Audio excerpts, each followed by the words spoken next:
how do districts, the commission, WACD, NACD, and WADE coordinate?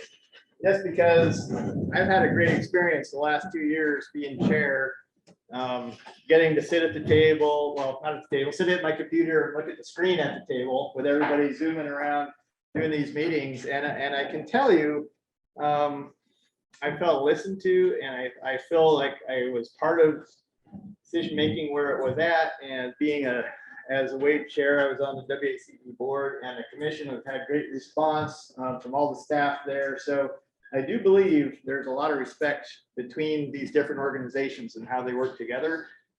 Just one scenario, our NRCS riparian rates don't pay for it. It doesn't pay enough to even do it. So we've never, my 5.5 years of managing at our statute district, we don't even try for that because it doesn't come close to paying for the cost. And so we went through, we wrote a resolution, went through the WACD board meeting, and it got passed.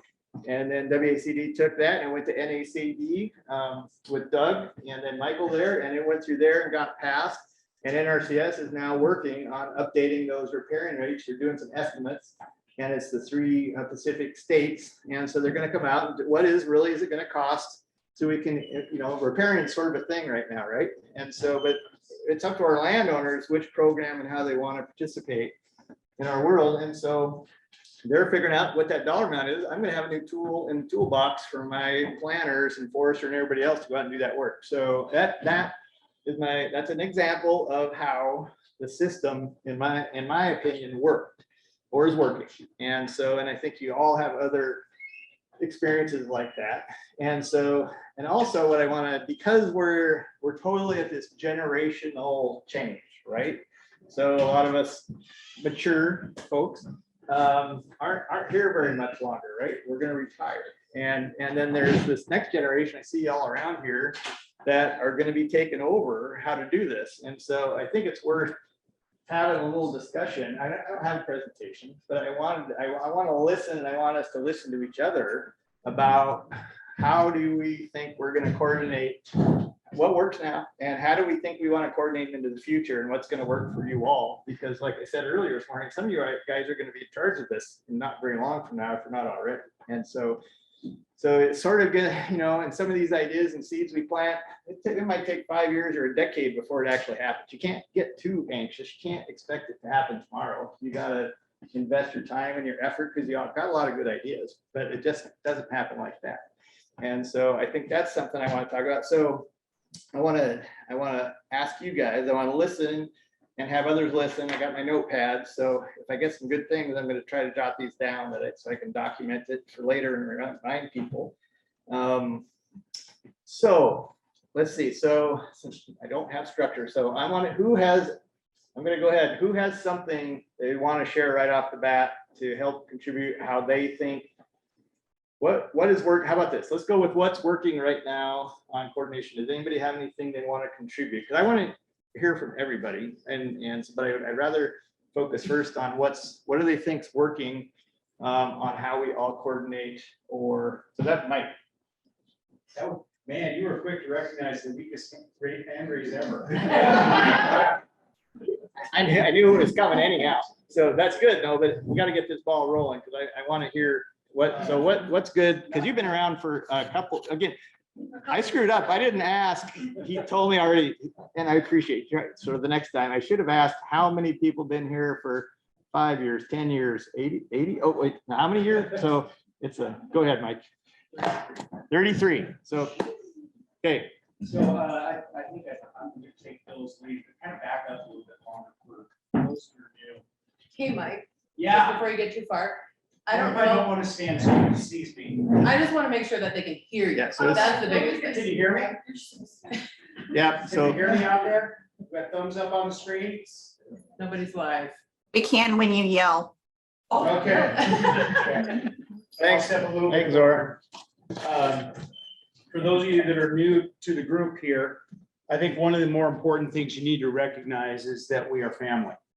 That is an important element that I've taken to heart for years. We are all generally of the same RCW. We're interactive. Wade right here, we're also district employees. We serve special purpose districts boards who are part of WACD, who are part of the NACD. We all work with the Conservation Commission, so there are members of the family.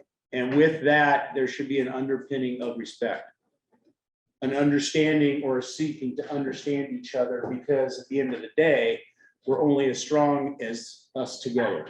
So that sounds really dumb, but many times in my 33 years, we've forgotten that or didn't know it because we were new. So for those that are new here, I think if you understand that, it really leads into coordination, understanding each one's role and how you can use that role to help the other members of the family. So I just thought I'd start there as a conversation point. So could you explain what you think the CB's role is in coordination with the commission, WACD, and NACD? Do you have an example of what your role, not their role, what your role? Just a sound like for the other So folks. I guess I'm a district manager for North Yakima Conservation District. My role is to move forward a district program that is put together by my board.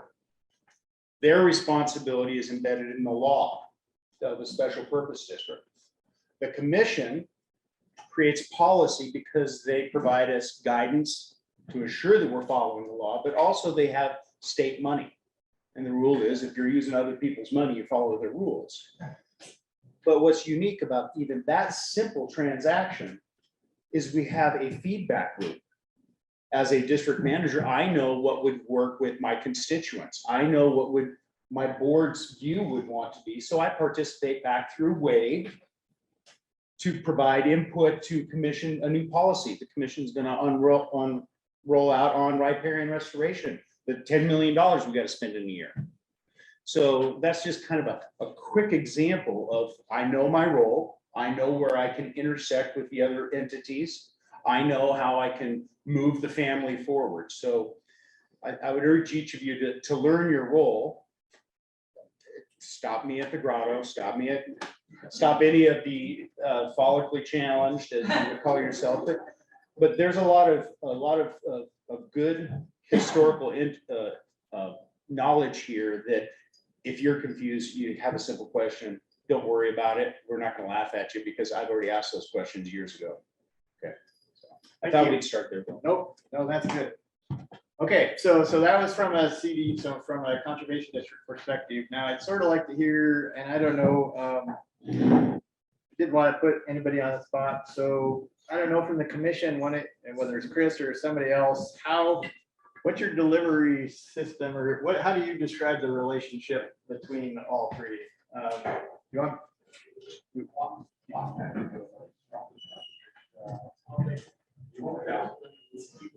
Go ahead. Yeah, let's say Ron. Just so you guys know. Ron Schultz, policy director at the commission.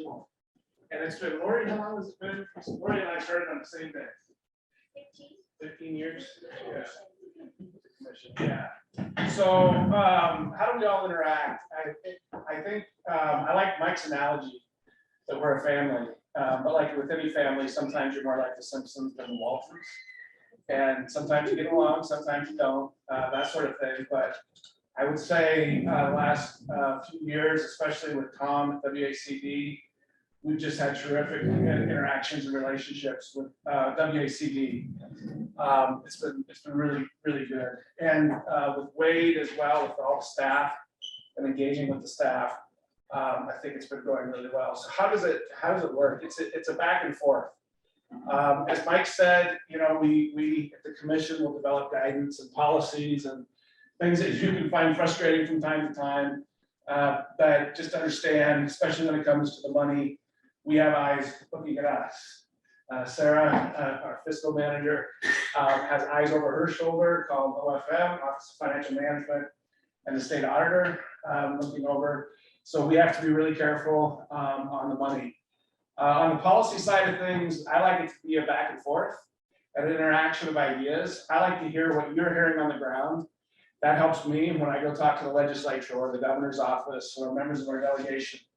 As we just, Chris and I and Michael Crowder and others talked to members of the delegation recently.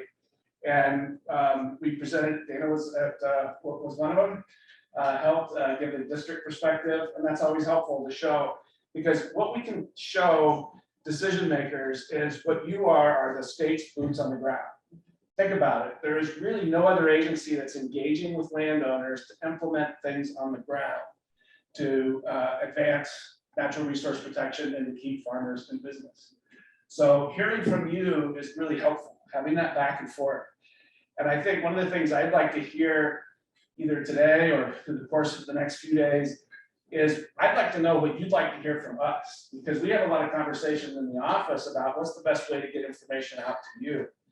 And I'd like to hear from you what you think would be the best way to get information out. And I also think there's other policy venues that would be useful to get information out. We had a great presentation today on climate change, and we're involved in the MRAC, the Marine Resources Advisory Council, which is out on the coast. We've been involved in other climate change conversations. We have our Sustainable Farms and Fields program that Allison is working on to implement. So we're engaging on issues like climate change. But what we need is what the scientific data tells us to come back. As I said to MRAC one day, hey, this is great data about ocean acidification and what's happening, but I need to get that information in a way that I can go back to our districts and say, here's what you can do on the ground to help change this. So that's a dialogue that I could see. I guess I'm speaking more, but anyway, that's a dialogue that could happen. I think more so is what we're hearing in Olympia, in DC, at the other places where policymakers are out on the ground to you, so that you know what's coming, whether it's salmon recovery, demands around incentive programs in that context, and then hearing from you about, hey, we're going out and talking to landowners, and here's what they're telling us. They're telling us they don't like this kind of program, but they like this kind of program.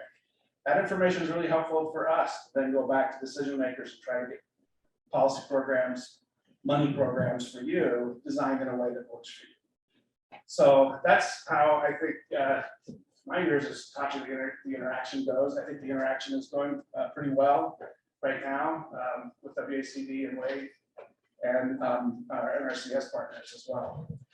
So happy to answer your questions, or Chris can now correct me. What Ron meant to say was. I'm going to defer to Sean real quick, and then I'll pop in for just a second. Okay, let me get closer to the. Yeah, come on up, Sean, do it. Oh, no, right? One like crazy. Just to build on what you said, Ron, and there are many flavors, right? So Ron's the policy shop. Me and my team are district operations, and I describe the commission's role in 3 ways: support, guide, and assist. And we're there with the districts and the good, bad, and the ugly. Boy, don't get me started on analogies, right? I could go on all afternoon. So that's on the district operations side, but a lot of things that the commission also does on a statewide level, and we touched on this one, is we find ourselves injecting the reality of implementing conservation on the ground into other statewide conversations, right? And I'll go back to a conversation I had with some folks who shall remain nameless, who were talking about the success of the floodplains by design program. And they were really interested in preserving estuaries, or conserving and preserving estuaries for salmon habitat, and importance of those. And someone on the call said famously, we'll just move those farmers upland. I chewed my tongue for about 10 seconds, and then I said, wait, what? The soil isn't the same upland. The crops are, what? We need to have a conversation here. So we all have to take a step back, right? And I think that's a key role that the commission plays, is taking that reality from all of you on the ground and feeding that up into the bureaucrats, the ivory tower, you name it, right? The folks that are making policy and decision at the state level. That's huge. Another thing we do, and sometimes this is a double-edged sword, is we act as a filter or a buffer, right? I don't know how many crazy train questions we've gotten from folks in a budget office somewhere, like, who are you people again, or what do you do? Okay, one more time. Let's talk about, this is how this works, this is the commission, this is the conservation districts, this is their statutory role. We can say that now in probably like a 10-sentence elevator speech, right, Sarah? But we do that a lot, and you guys don't have to do that. we're laying a lot of that groundwork, right? So just to build on what you said, Ron, right, all those different places that the commission plugs in, it supports guides and assists, all that implementation that goes on the ground through conservation. In addition to that point that Shauna just made, it's the contacts that you make at the local level that become very helpful.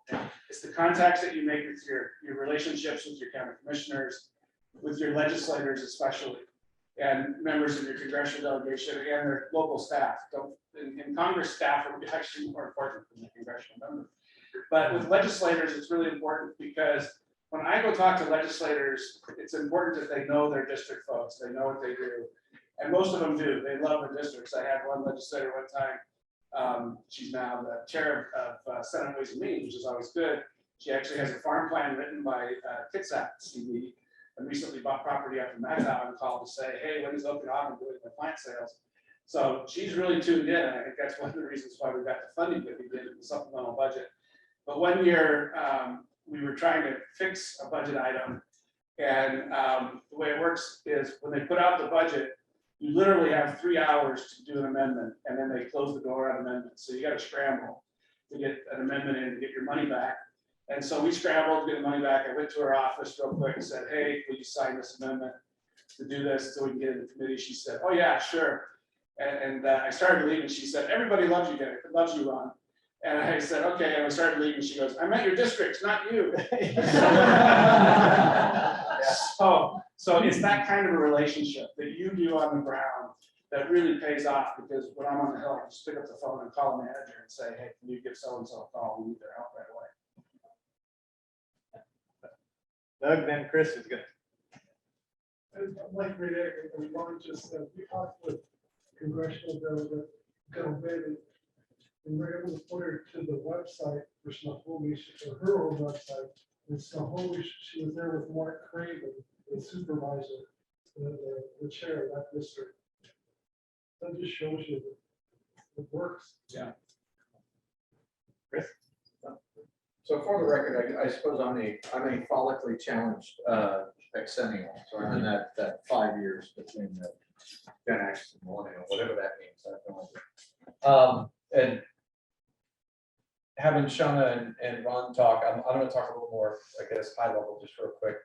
And this is part of, I guess, forgive me for being a recovering attorney, but I tend to look at it through, I mean, you've got policy, you've got Ron, in Olympia, high level policy type of pieces, and Shauna and her RMs are amazing with the go-between on the ground. The structural framework, I always look at it through a kind of a cooperative federalism lens. You've got the higher up you go, the more general you get, right? And the more lenses you have to look through. The federal agencies are looking all over the country, and then you have the various regions, and then you have what the states do.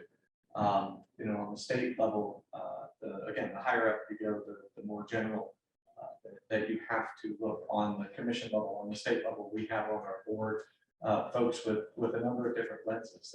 We have to know where some of the silly questions or questions we would think are silly come from. But we also have to know, more importantly, what the lenses are through which those questions are being asked. What are those motivations? What are they getting at in terms of what we all know to be a very, very complex network when you're talking about watershed management, when you're talking about the socioeconomics, the sociocultural pieces, the various motivations for folks that are trying to live and work and love and enjoy life in these landscapes. So Mike talks about family, and I love that idea. I love that image.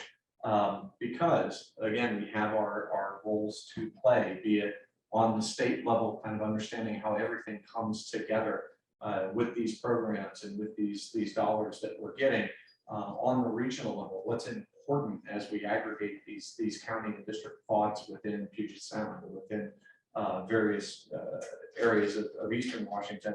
And then what are you seeing locally? And to go to Doug's point, to go to Ron's point, that allows us on the state level to go and have conversations across the board and talk on a number of different angles and figure out that really incisive plan to be able to utilize your wonderful local connections, bring the delegations together and everybody play they're a very effective role to get to those conservation outcomes that we know can be generated. So the idea is, again, this top down, bottom up crossways, just leadership and communication from all levels, where you utilize, you understand where the needs are and figure out the best way to be effective in getting to that desired outcome.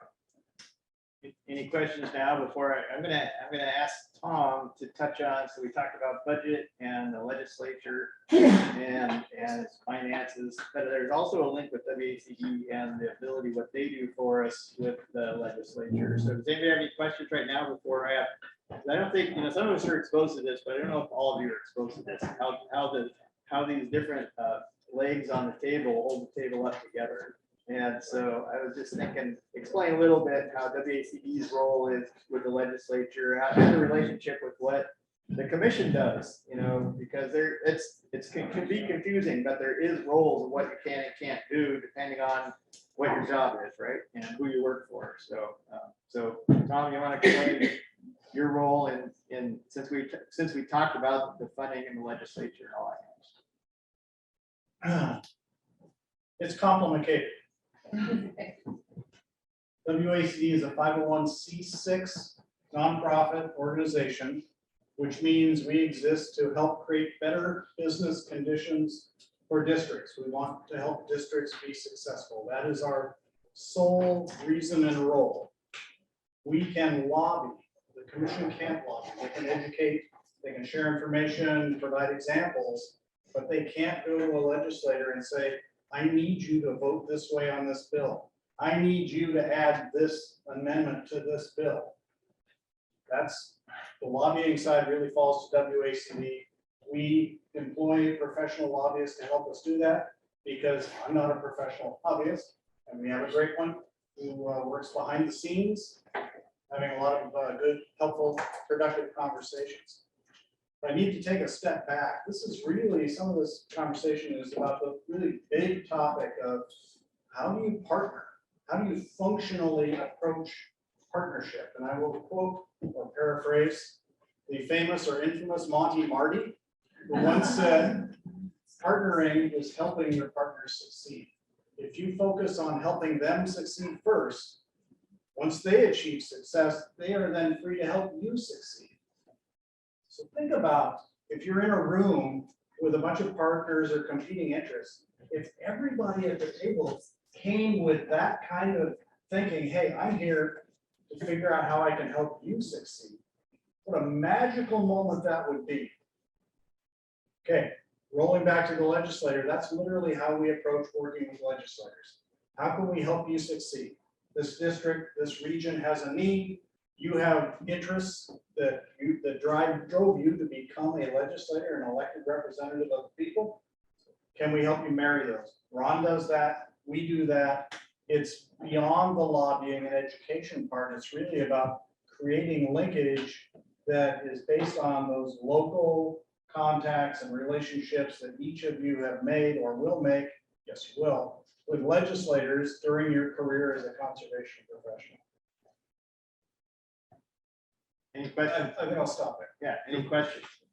So, and I just wanted, from all that, I do want to reiterate that you folks, guys and gals on the ground out doing the work and the meetings you go to sometimes, or the landowners you meet, the kitchen table talks, or just at your Safeway or Kroger, whatever your store might be in your neighborhood, you run into these people, right? You know who those decision makers are, and they're friends of your family or this or that. Again, that stuff over time, there's return on that. So that's why they know what you do. They know about your projects. They read it in the paper, and everything we all do at our own districts, really, it ends up in Olympia. They see all that together, and so that's helping us. We did pretty good this year, right? And some of it's because we're asking, some of it's because the work that we've been doing and the niche we're in, right? We're helping. Everybody knows that's where you got to eat, right? I mean, whose store didn't have shelves empty in the pandemic, and who wasn't local millers or local ground beef? It was going off the shelves, right? You couldn't get to the butcher because the butchers were too full because everybody was good. There was a shortage, so people realized, oh man, this is real. And so, and then the weather, obviously, people, our dairies in the Skagit, after the heat dome, they lost 50% of production. The rest of the year, it never rebounded in Skagit. So I'm sure everybody had a little different stories, but they, a little skeptical before that, okay, we see it, it's happening. This is sort of the stuff that we're happening, but we were there and we're helping them, and we got our first pivot irrigation in Skagit. It's old school on this side, right? But over there, that was the first one in Skagit County, because it's efficient and it's better. And so they want to go for those kind of things. And it's through some of our programs that the commission helped us get to do that. And so before I go to asking, because Nick asked about how we connect, so I want to hear some of the next generation's ideas, what they think, how we can connect with what Nick's program is doing. But first, I want Doug, you know a little bit about NACD. Again, so we've talked commission, we've talked WACD. I haven't really talked way too much yet, but NACD, a little bit how you see it fit. What do you do as along with Michael, but what do you do as our NACD so they can consider in 3 steps up in their careers and where they're going to be, what it might be to do what you do today? First off, I'm going to talk to this side, so everybody else is talking to that side. I'm I was an elected person for WACD, national director. Okay, first off, I don't direct anything. It would be more appropriate to call me the national encourager. And I try to help people do what they're trying to do. And there's 3 or 4 things you need to know about NACD. It's a national organization. It's kind of like a ballooned up WACD on a national level, plus 8 territories: Pacific, Puerto Rico, Virgin Islands, and those places. We do grants. You heard about Michael Carter mentioned the urban and conservation grants this morning, urban and community grants this morning. Also do technical assistance grants. We represent, the ECD represents various groups to lobby. For example, I'm a forester by training. I was on what they call the FACA, Federal Advisory Committee, called the Forest Resources Coordinating Committee, which is an advisory committee to the U.S. Department of Agriculture, not just the Forest Service, but the whole USDA. So I represented the national group there. So there's that kind of thing. We do a lot of advocacy. We do resolutions at Washington State that come from the local districts. They go to WACD, or some of them have national implications. I'm the one that bird dogs those national implications to the national organization. It's pretty frustrating sometimes, I'll just be blunt, because people in Alabama, for example, don't have the same trees we do here. Think of all the differences across 50 states and 8 territories. It's way different. The cool thing is there's a clear chain from the local district to the state association to the NACD, and then how we move in with the other folks. I can help you guys with job announcements. If you have a job announcement, I can show you how to get into that on the national website, get it advertised nationally. That's pretty cool. That's pretty cool. I think for me, one of the really neatest things is meeting people, like-minded people from all over the country. You know, I've got friends in Guam, I've got friends in Puerto Rico, Maine, Texas, you got some in Washington. Okay, guys, that was a joke. Come on. So, anything you'd like me to hit on NACD? That was like the 30,000 foot level. But I think again, of course, some of these decisions, you have to go up to that level to get the changes we need for our programs. Yeah. That's how you have to do it. It just, some things are local and then other things are bigger when you're making, well, for instance, I brought up the updating the riparian rates. Doug's in Florida and he's emailing me, okay, tomorrow at this time, we're gonna be talking about and asking the questions. So if you have any questions or whatever, we'll be ready because you wrote the resolution, blah, blah, blah. So, I mean, he was down there and ready to fire off in case we needed to do something differently or bob and weave, so a really great customer service, right? So I got to give him a gold star for that. Well, that's one of the things I try to do. As soon as the hearing get over, I like to call whoever the sponsoring district is and say, this is what happened and why. And here's the next steps. And generally after a resolution comes from Washington State, like that one, or we had a broadband one a couple of years ago. the broadband more in the rural areas. That goes to NACD, the board passes it, I'm our representative from Washington State on that board. And then if they pass it, it gets assigned to a committee. And I'm on a couple of those committees, so I can push it even more. Or because I've been around that group for quite a while, I know who to talk with, who the key people are, the decision makers, the thought provokers. And so we can push it that way too. Most of the time, it's not much fun, but it's pretty important. Appreciate the effort. Sure. Besides applications and helping post those, are there any relational aspects between district employees and NACD? Yeah, there's the National Conservation District Employees Association, which Tom used to be the Pacific Region rep. There's NASCA, National Association of State Conservation Agencies, which that used to be Stu Tree Fry, but I understand he was replaced by Laura Meyer, who's going to be replaced by maybe Chris.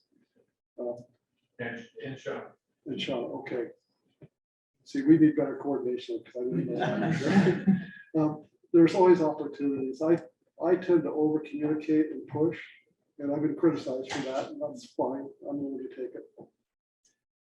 I'm gonna say something for all of you leaders at your own level, and what you do too is there's this bad thing about not knowing the word no and saying yes, and sometimes we end up taking on more than we can. I think all of you, you've probably been there right before, and so I could have done better as the WACD president with the NACD, the National Association for Education, for those districts. I touched base a couple times, but it's also no excuses. I just say yes too many times, doing too many things. And so what I have to take care of is the Skagit Conservation District first, right? And so I try to take care of that. Then WACD is our state level. So the national one, I could have done better. I didn't do very good. But I think that's where I would always say, is there somebody that wants to help? Can somebody help me do? And I'm probably not very good at asking for help, And so I would say that's a good thing to be. Always be humble and say, okay, I've got too much. Does anybody want to help me do this or whatever? Because it didn't help us advance. We didn't go backwards probably because we did touch base, but it also didn't help us get those resources. So I could have done better there. But I think that's part of being a go-getter, is learning how to say, oops, okay, I'm getting to that point where I can't do anymore. And that's okay to say that you can't keep up. And so that's when you need to ask for help.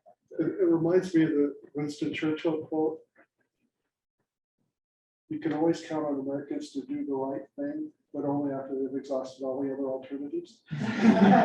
So, we just gotta keep trying. We're gonna screw it up.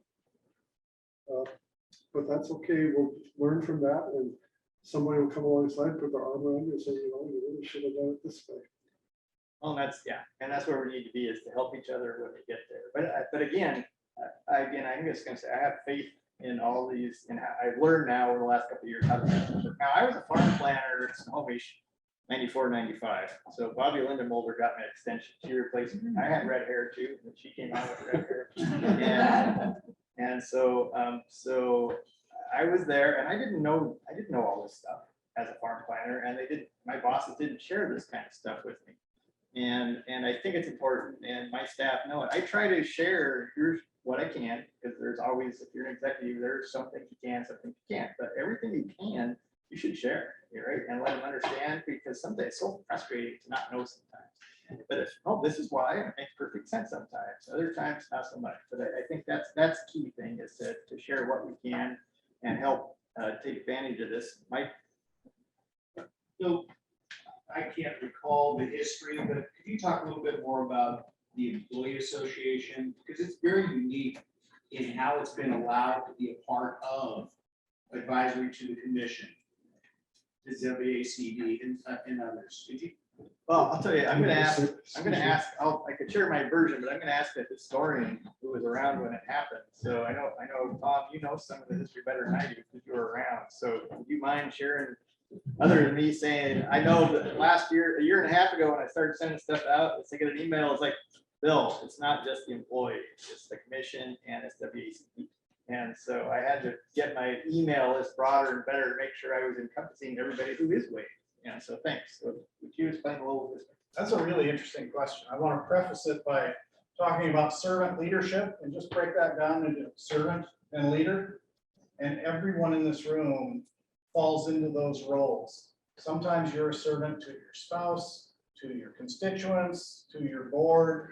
Other times you have to step up on an issue and lead and provide that example, and that can be uncomfortable. So I encourage you to all embrace that moment. We embraced that when I was WACD president.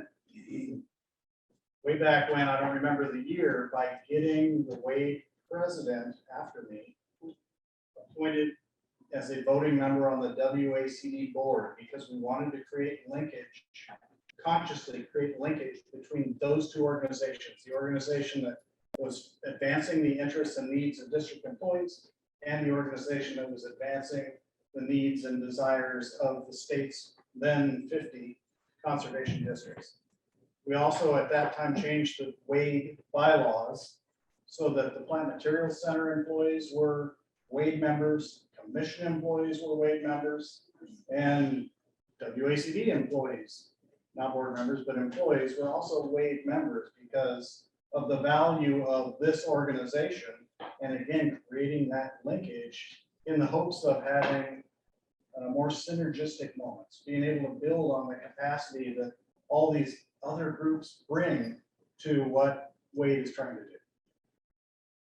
So, and I think with that, so continuous improvement's always something we strive for, adaptive management, whatever you want to call it. Well, if 2 out of the 3 cogs on that wheel are adaptively managing and going in one direction, and the third is not going that direction, but you're relying on that third cog to work, it's not going to work very well. So that's why I think getting everybody together here and talking through some of these things is important to understand how these things work. And, you know, we're all just people and we can all be talked to. And that's what's good about the next couple of days being here is at some point in time, you're going to have a chance to have a conversation and ask some questions and talk and share your ideas is the most important thing. Because, you know, it's usually, we might have good ideas, but man, you put 3 ideas together and then you actually have one that you might be able to implement, you know, and so, and it might work for them. So I think that's something we should come today. So, okay, I want to change a little bit since Nick's here and we had a talk and he, you know, we got a great invitation to try to coordinate. And so what do some of you folks think, could you benefit, or what would you think from the state climate office, how we better coordinate? Anybody had any ideas or just itching to share? And Nick was asking that question. So it's technology, I mean, sharing, again, I'm not the guy that's doing this, but you know, we have our YouTube, Stash got a YouTube channel going, I'm so excited. And then there's all these social, Ron and then Cindy. Yeah, I have a question for districts that's along the same lines that you're asking, Bill, is for districts, I've always wondered, looking at the climate issue and the information that you put up on the screen today, Nick, in your presentation, one of the things that we saw was very large increases in stream flow, you know, rain events, very intense rain events. As one example, it's going to change how you do projects. And Fish and Wildlife is changing some rules that they have on projects, culvert replacements, repairs, and fish passes. And I'm just curious from districts, are you getting that information? Are you seeing that hydrology information in your area that's helping you with projects, or would that be helpful? It would definitely be helpful. Yeah, communicated more clearly and effectively, because I hear anecdotally, like the town of Medellin just texted me today saying like, we're at flood stage tonight, but that was through a text. So yeah, if you could communicate major events to us. So because, you know, we're drinking water from a fire hose with communications right now. I don't, you know, I have 2 minutes. So what, within our system now, is there one communication tool that would, instead of getting just a random text, is there, what works for you that you have time to check? So if that is to come through, or where do you look for that? That's another way of saying, where would it be, the commission webpage, or say we have a climate Dropbox on that link between that and the commission page where you could go get that data, or the link, is it just in the state climate office to like fix it? Social media is effective. Emails could also be effective, but I mean, our inboxes are way like way saturated, so social media, I would recommend. What about, sorry, but what about getting information in a way that, I was thinking in terms of your designing projects? Yeah, modeling and looking long term, okay, so this is what it's been historically. But Nick was sharing with us today, is the future is gonna be different. And the engineer, so we're gonna have to engineer for the future, so are you getting that kind of information as you look at projects and work with the landowner? Are you thinking, they're in a system that's very dynamic. The 100-year flood is now annual event. I need to design this differently. Are you getting that kind of information? I think that information is out there among the design community, like the 100-year event is some of the annual event, but definitely the 100-year event is no longer the 100-year event. So it's kind of, that knowledge is out there, but I haven't seen anything yet on how to upscale that 100-year design event to get it appropriately placed. And I think that we don't know, we don't have enough data yet, so. It's variability, it's climate variability, it's flow variability makes that really difficult, so, what you can do is just put in more factors of safety and upscale with the school buses. We said it's more concrete. Nick wanted to respond, that's Cindy. Well, glad, I'm so happy you teed this up. And I'm kind of interested in the timescales here. And there's, things that are gonna happen in 2050, and there's things that are gonna happen in 2023. And just, I know you have a range of problems to deal with, but kind of a better idea of where are the needs more just in the kind of projections, how bad it can be, or is it more like, can you give us a heads up on what this winter coming up is going to be? And so that's a question for all of it. Okay, Cindy, you had a point, then I want you guys to ponder that question, because I know my answer. I'm two parts. One, our forester is really getting serious about what species of trees we need to be planting now for the next generation. And they're gonna make it through. Right. Because we're running into some weird stuff. And then also, I run a program called Stream Team and Storm Team. So that group of volunteers, but a lot of volunteers, 74 of them, go out and do different stream ranges. So we've got all that data for years of temperature, oxygen levels, things like that. So I don't know if that's maybe something we have reports and whatnot, so. Okay, so let's see, I want to say my answer to the two next year versus 20 years, we design projects, 10, 15, 20-year life projects, right? Whether it's gutters on barns or an underground outlet or fish passage culverts. So I think I find it imperative to be planning out a little bit longer, just because I've been doing this for a while. And I know we're not, I think we're going to here, but not when it goes, we can talk about that when we get more data, but over the next 20 to 25 years, that's our customers. And what kind of tools, like I mentioned to Nick, I want to get some groundwater gauges in the Skagit Delta to understand when is sea level rise causing groundwater to go from fresh to brackish, because you don't want to shallow groundwater to start irrigating salt water on your field. And the same in Eastern Washington, you're talking, if you're doing beaver dam analogs or whatever, is that saturating? Or are you getting that water storage? Which tools are working? So it would be what kind of gauging and how do we get that online with today's technology? How do we get that so it's available for our customers? Start seeing that, to trust it. And then, because again, if you start watching that over 2, 3, 4 years in a row, all of a sudden you're going to know this is starting to see a trend. I can't plant this, or I'm not going to be able to plant, or I have to seed this much, or so they can start budget, all those other things to go with what the timing is. Because I think some people see, I know on the other side they're seeing a shift in when they can't do things, and so I don't know each side very well. But so other ideas on how we work with Nick's office, or what kind of. Go ahead. Oh, and one thing that might be useful is that conceivably, I can't promise, in every instance, but we can find proxies in the past for something that we think is going to be kind of like, what's going to be more routine in the future and so forth. And so, are the floods on the Skagit and the Nooksack this past November, are those really what we're anticipating? Was it a freak thing? Are they gonna be even worse or so forth? And so you tell me if kind of having that sort of information about how representative some of these events have been, would that be useful in making your case, whether it is to the, to the public or to, the legislature or whatever? Is there a way to determine how come those events happened, if it was all rainfall, or if it was flood melt, or snow melt, or combination, so we can anticipate, because we have those snow tell sites up in Mount Baker, and you can determine the rain that's coming down, so you can determine there's going to be a flood issue, if you know those variables, but.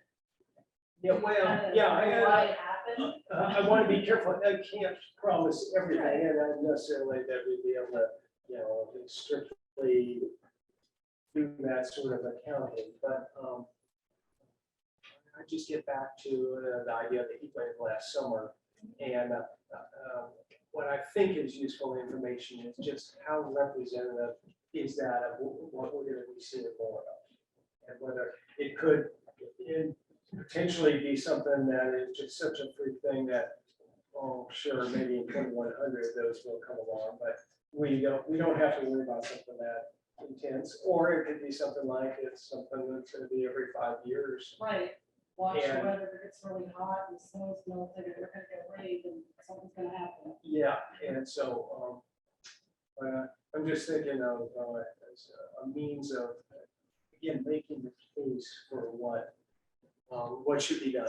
So I have a question. So you brought it up a little bit. We don't, because of the climate changes, so we had the snowpack and we don't, the last few years, we hear, oh, it's a pretty good snowpack, but then some of us is like, well, we're this much warmer and so it's ripe earlier. And so what we used to think would last doesn't last. So, but the models still use the, numbers from when it wasn't this temperature. So when do we adjust those models to get it, or are we adjusting those models to get a better accuracy with the warmer, little subtle may it be, how that rate is gonna, so we can't rely, because it seems to me we're forecasting, oh, it's this many inches, so we're good. Well, that's right faster. So how is the state trying to modify to get that? I think that's sort of where you were going, is when and how do we adjust that so we have a less, nobody knows exactly, right? But it reduces the risk of making a mistake so far, or knowing what it might be like to plan for the irrigation of fish. Yeah, well, if that's a question, some of the tools we have do take into account, how things have changed. But there's still, there's our past experience that still does, rule the day to a certain extent, and some of the policies on some of the rivers about, what kind of flows in reservoir storages at different times of years maybe have not been refreshed the way they should have. But in principle, we are getting some of the tools, some of the models that can take into account some of the changes there. Okay, that's good to hear, because we don't know that right on the ground. So it's, because I think, we're the technical assistant. That's one of our 3 schools, right? Technical assistant. So we need the best technical data we can to share with folks what we anticipate, along with all of our other practices we do. So, okay, other questions? You guys pretty quiet over here. So no questions? It's darker over there. Okay, so I think on coordination, does everybody understand how we coordinate? Do you know who you'd reach out and talk to if you had questions? Do you feel comfortable? With whether it's your man? Go ahead, sir. I had a clarifying question. I'm also a little new, so it might be obvious to some other people. But so WACD, basically people vote on a resolution, and that goes to NACD, who can then, and like WACD can lobby for changes, but if there maybe needs to be bigger changes, then that can go to NACD, and then they can lobby like bigger players in the pond, so to speak. Is that kind Yeah, I'll have Tom clarify, but it all depends what your resolution is, right? And what are you trying to change? So if it's a state thing you're trying to change, it would be at the state level. If it's a national, again, in this case, it was NRCS's program, so we had to go national. So but that's exactly right. So you go through the process. And so at WACD, so we have regional board meetings, right, too. So you have the quarter or the area WACD, so you have a couple supervisors that are the representatives in the different areas around the state. So they have their meetings is where they actually introduce the resolutions. So you have to get your resolution with your geographically located districts. So they don't always pass, even at that level, right? So there's some things sometimes it can't get through. So, but that's, if it gets through there, then it goes to the statewide board and then gets voted on. So there's a 2-step to make sure it goes in. Staff don't get a vote at those meetings. It's the supervisors who get a vote. So that's another reason why, if you have good ideas and you want to try something, you work through with your board and your manager and get those ideas out there and start doing it. And if it's a bigger idea, you want to make sure your supervisors are sharing that idea and message. Yeah, I wouldn't say you want to cold call at an area meeting with an idea. If you can start talking about that ahead of time and saying, well, here's the benefits and here's what we can do together, here's how it can benefit us. That would be good, to have your managers do that or your supervisors do that. So, but then it goes to the next level. So, yeah, and like I say, I haven't seen it always work, but it did work on something that made sense. And it's going to benefit everybody if they go and reassess what those rates are for us. So every district in the state can benefit if NRCS actually gets those rates to especially what it costs today, right? I mean, everything's really expensive right now. So it's probably a good time to be reassessing what that is. And so I would think about that with some of the other programs that we'd love to have as a tool, but we can't utilize. And so I know Wetland Reserve Program, I can't use that, our office instead for some reason. I haven't 5.5 years. I did 2 wetland reserve projects back in the 90s. And it was a great tool, but I can't get it going now. And so I need to do that because that to me is a climate change solution to restore wetlands, groundwater recharge, fish, it's better for stream flow, it's off-channel rearing, it's good for everybody involved. So, okay, any other ideas or people want, now's your chance, how we all coordinate and work together. And it's, any questions that people have? It's sunny outside, I know, so it's been an hour, so I don't think we have to stand here and suffer or I think we can take a break. And if there's nothing else, I just want to say appreciate everybody who came, talked about it. Just again, respect, listen. Again, the old 2 ears, 1 mouth. So listen as much as you can. Learn from each other, make new friends today, and I guarantee you're going to be happy in 30 years. You're going to come pat each other on the back and with each other and have a great time. Thanks for coming. I